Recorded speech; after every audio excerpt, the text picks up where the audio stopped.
បងប្អូនដែលមានទីលំនៅអចិន្ត្រៃយ៍នៅក្នុងតំបន់ឯជាពិសេសគឺគ្រួសារកងទ័ពដែលបាននឹងកំពុងចូលជើង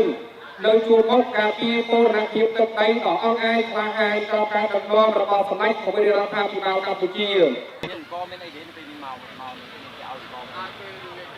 តែបានអង្គហើយណា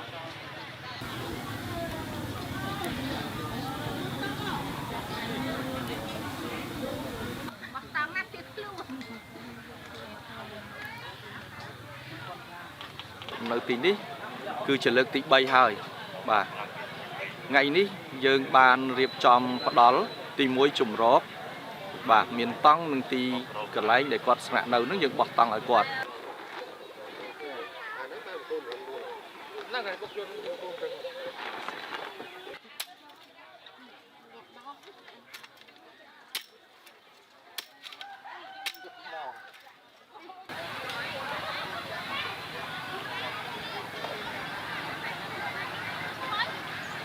ហគមន៍អន្តរជាតិជួយធ្វើយ៉ាងណាកុំឲ្យចោលសៀមបាទគឺកោតទោសចោលសៀមដើម្បីទប់ស្កាត់នៅការរំលោភបំពានបូរណភាពទឹកដីកម្ពុជាបន្តទៀតហើយក៏សូមឲ្យជួយដល់ប្រជាពលរដ្ឋខ្មែរដែលកំពុងរងគ្រោះដោយសារការភៀសសឹកពីសង្គ្រាមនេះ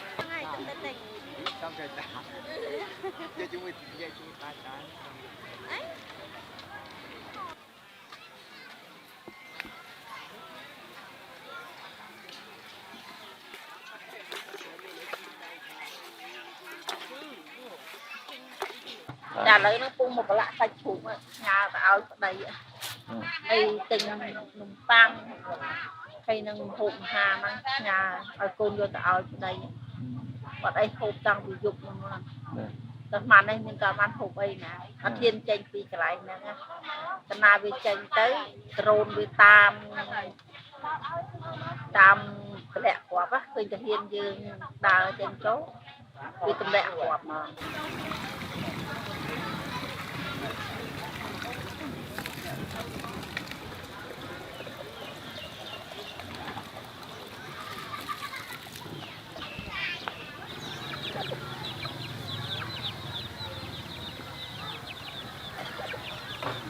មានយកអីច្រើនទេព្រោះអី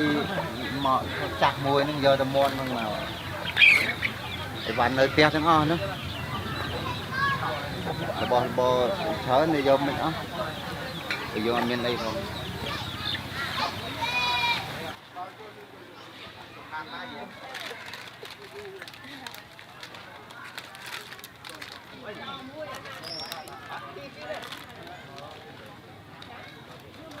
ទេគឺបាញ់ចិត្តពេករត់មកហ្មងតែពុំមានទេព្រោះនៅដាក់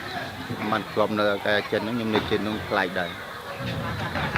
ហើយតែចឹងយើងជឿខ្លួនទៅព្រោះខំអត់ស្គាល់មនុស្ស